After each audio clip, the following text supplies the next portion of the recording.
SRF Audio. Eine Zeit lang war es ruhig um die US-Einwanderungsbehörde ICE. Jetzt aber steht sie wieder in den Schlagzeilen. New video shows the clearest images yet of what led up to the Surveillance footage shows ICE agents stopping the car involved in a fatal shooting in Maine. Gleich 2 Männer wurden innerhalb weniger Tage von ICE-Beamten erschossen. Ein dritter starb, weil er von einer ICE-Kontrolle wegrannte und von einem Lastwagen überfahren wurde. 3 Tote in kurzer Zeit, das könnte für US-Präsident Donald Trump gefährlich werden. Warum? Das schauen wir uns an in dieser Folge. Das ist News Plus und ich bin Dominik Rolli.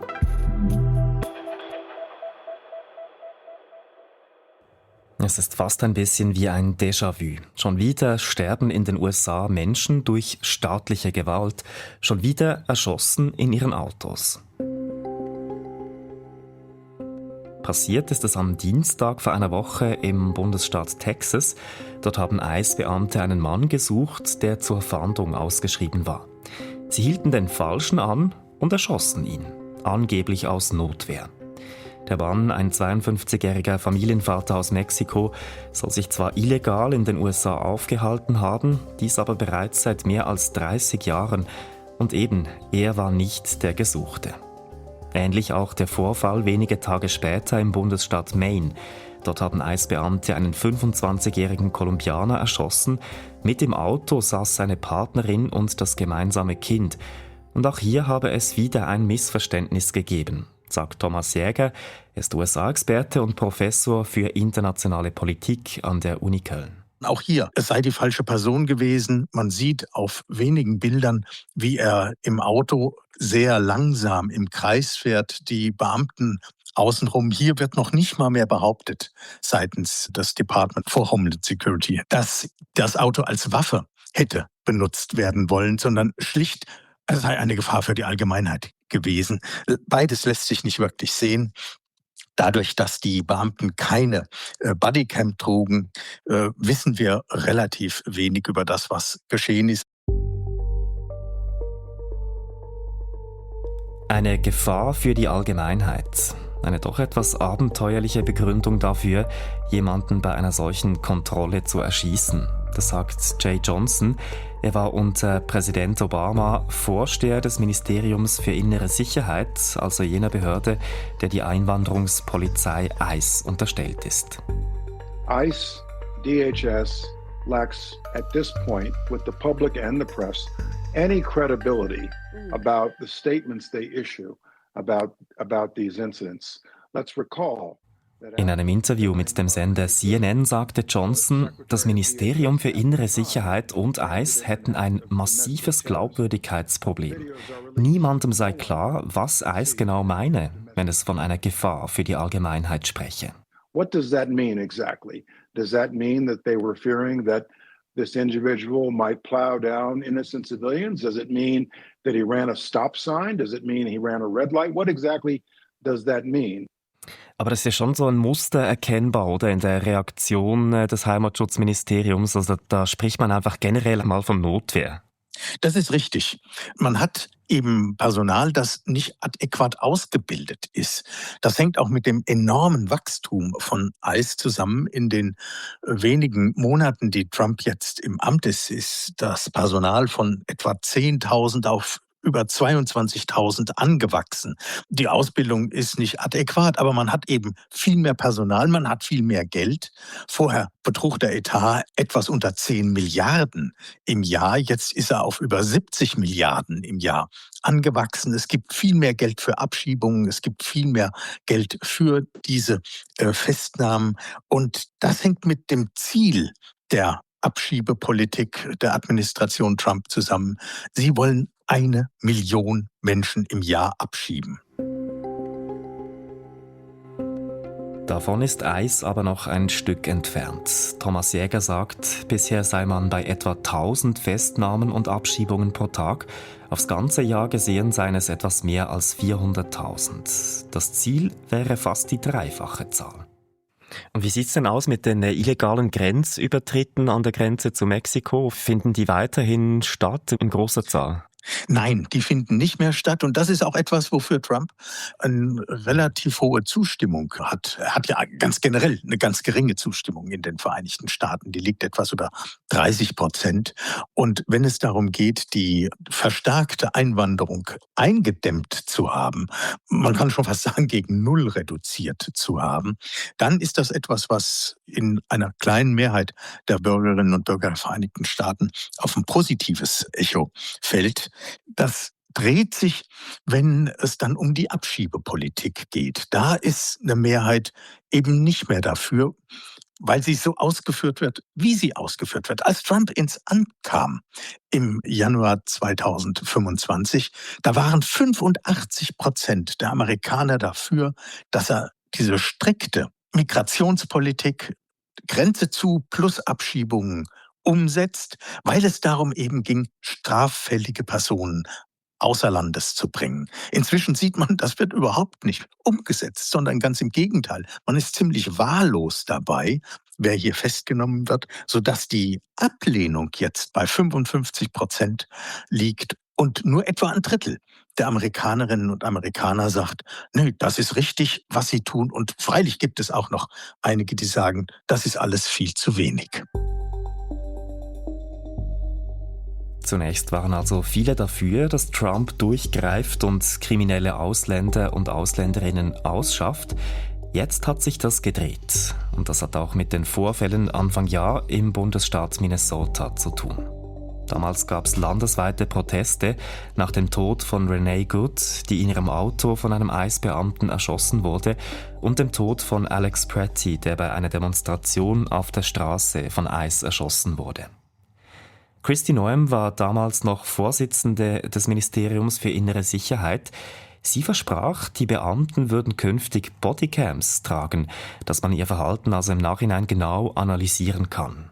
Passiert ist aber nichts. Von den beiden Vorfällen letzte Woche gibt es offenbar keine Aufnahmen einer Bodycam. Man hat es schlicht nicht gemacht. Es gibt das Geld dafür, aber man macht das nicht. Und das hängt natürlich damit zusammen, dass man sich bei der Arbeit nicht zuschauen lassen will. Man will diese Transparenz nicht. Man will dieses Kontrollmedium nicht. Denn diejenigen, die in ICE arbeiten, die wollen die Arbeit möglichst im Stillen machen, möchten nicht kontrolliert werden, möchten am liebsten nicht wahrgenommen werden. Das war einer der Gründe, warum ja an der Spitze des Heimatschutzministeriums die Person ausgetauscht wurde. Kristi Noem als Ministerin war ziemlich laut öffentlichkeitswirksam. Sie hat sich abbilden lassen vor Käfigen, in denen Abgeschobene verbracht worden sind. Sie ist diejenige, die martialisch aufgetreten ist und hat gesagt, wagt euch in dieses Land zu kommen, dann wird euch genau das geschehen.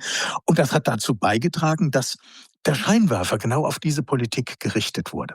Weil aber die Zustimmung so stark zurückgegangen war, hat man in der Administration Trump sehr wohl gemerkt, das ist zu unserem Schaden. Das ist keine gute Öffentlichkeitsarbeit, sondern im Gegenteil. Sie bringt die Menschen dazu, genau hinzuschauen. Und man hat mit Markwayne Mullen jetzt jemanden an die Spitze des Ministeriums gestellt, von dem man hofft, dass niemand überhaupt mitbekommt, dass er da ist, der völlig außerhalb der öffentlichen Aufmerksamkeit agiert. Und deshalb gelobt man eben in solchen Momenten, wenn es wie jetzt im Juli zu diesen Erschießungen kommt, sehr wohl, dass man sich darum kümmern wird, eine bessere Ausbildung machen wird, eine bessere Ausrüstung machen wird, all das. Aber das eigentliche Interesse dieser Regierung ist, unter dem Radar öffentlicher Aufmerksamkeit zu bleiben. Aber da ist man in der Regierung also offenbar schon der Ansicht, dass solche Vorfälle gefährlich werden können für Präsident Trump und die Regierung. Für die Öffentlichkeitsarbeit sind sie gefährlich. Das ist genau der Punkt. Also das heißt, die Migrationspolitik, Grenzschließung, Abschiebung, das war wirklich was, wo Trump positiv beurteilt wurde.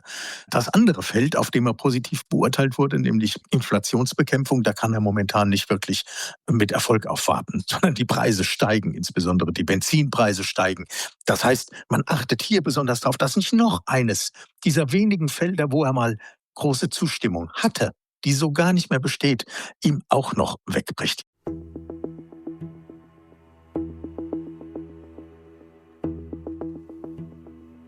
Die Regierung Trump hat also nach den Vorfällen Anfang Jahr im Bundesstaat Minnesota eine Art Strategiewechsel vollzogen. Die Einwanderungspolizei ICE soll nicht mehr so tough auftreten in der Öffentlichkeit, um möglichst eine große Abschreckung zu haben, sondern weil dieses harte Vorgehen eben nicht wirklich gutiert wird von der Bevölkerung, soll es jetzt im Stillen ablaufen. Das tat es in den letzten Monaten auch, bis die Erschießungen von letzter Woche ICE wieder in die Negativschlagzeilen gebracht haben. Die Behörde ICE hat auf die Vorfälle reagiert. Eine Sprecherin sagte, man werde vorerst auf den Großteil der Fahrzeugkontrollen verzichten. Aber Präsident Trump sagte heute offenbar, die Fahrzeugkontrollen sollen fortgesetzt werden. Wie es da weitergeht, ist also nicht ganz klar. Klar ist aber, für Trump könnte die Sache ungemütlich werden. In der Bevölkerung kommt das Vorgehen von ICE nicht gut an und im November sind Zwischenwahlen. Trumps Republikaner haben im Senat nur eine hauchdünne Mehrheit, die sie verteidigen wollen. Und in beiden Staaten, die jetzt betroffen waren, in Texas und in Maine, wird gewählt. In Texas ist es so, dass man gewöhnlich gesagt hat, na, das ist Republikanerland, da braucht überhaupt keiner antreten. Aber mit James Tallarico ist auf einmal ein demokratischer Kandidat da, der als charismatisch wahrgenommen wird und der insbesondere davon profitiert, dass die hispanischen Unternehmer jetzt sagen, wo sind meine Bauarbeiter? Die waren doch Anfang der Woche noch da. Die sitzen jetzt hier irgendwo in Abschiebehaft. Und er kann unter der hispanischen Bevölkerung eben richtig zulegen. Und das könnte den Ausschlag geben. Und das wäre eine Katastrophe für die Republikaner, wenn sie diesen Senatssitz verlieren würden. Und so ähnlich sieht es in Maine aus. Da steht Susan Collins zur Wiederwahl an. Maine eigentlich ein Staat, der demokratisch wählen würde, aber eine republikanische Senatorin hat. Und sie hat sich bisher eigentlich gar nicht groß um den Wahlkampf kümmern müssen, weil der demokratische Kandidat, der jetzt zurückgetreten ist wegen verschiedener Vorwürfe, die gegen ihn erhoben wurden, dafür gesorgt hat, dass die Demokraten so zerstritten sind, dass man sagte, na, die kriegen das nicht mehr hin. Und jetzt haben sie die Chance, einen neuen Kandidaten aufzustellen. Und diese jeweiligen Gegenkandidaten auf demokratischer Seite, die würden das Thema ICE am Köcheln halten bis zu den Wahlen im November, sagt Thomas Jäger. Er geht auch davon aus, dass es in den beiden Bundesstaaten Texas und Maine noch zu größeren Protesten kommen könnte. Am Schluss geht es um die Frage, wie mächtig bleibt Präsident Donald Trump? Denn der zentrale Punkt für Trump, Macht zu organisieren, ist, dass er derjenige ist, der bestimmen kann, wer als Republikaner Wahlen gewinnt. In der Partei, indem er alle seine Gegner weggebissen hat, die gibt es nicht mehr. Es ist eine auf Trump fokussierte Partei, weil alle anderen die Vorwahlen verloren haben. Dann aber auch in den Wahlen, weil er sozusagen als Zugpferd agieren konnte, die Wahlen mitgewonnen hat für diese Kandidaten. Aber wenn man, wie das jetzt eben in Maine Susan Collins passieren kann, sagen muss, es ist nicht gut, wenn ich mit Trump in diesem Wahlkampf in Verbindung gebracht werde, dann schmälert das seine Macht, denn die Kontrolle über die Republikanische Partei und deren Mehrheit im Kongress ist entscheidend für Trump, so agieren zu können, wie er das bisher macht. Das sagt Thomas Jäger, Professor für internationale Politik an der Uni Köln. Und wenn euch jetzt beim Hören eine Frage eingefallen ist, die ihr unbedingt noch beantwortet haben möchtet zu diesem Thema oder vielleicht auch zu einem ganz anderen Thema, dann schreibt uns gerne auf newsplus@srf.ch. Wir freuen uns immer über eure Rückmeldungen und Inputs. Das Team heute: Rina Telli, Marisa Eckli und ich, Dominik Rolli.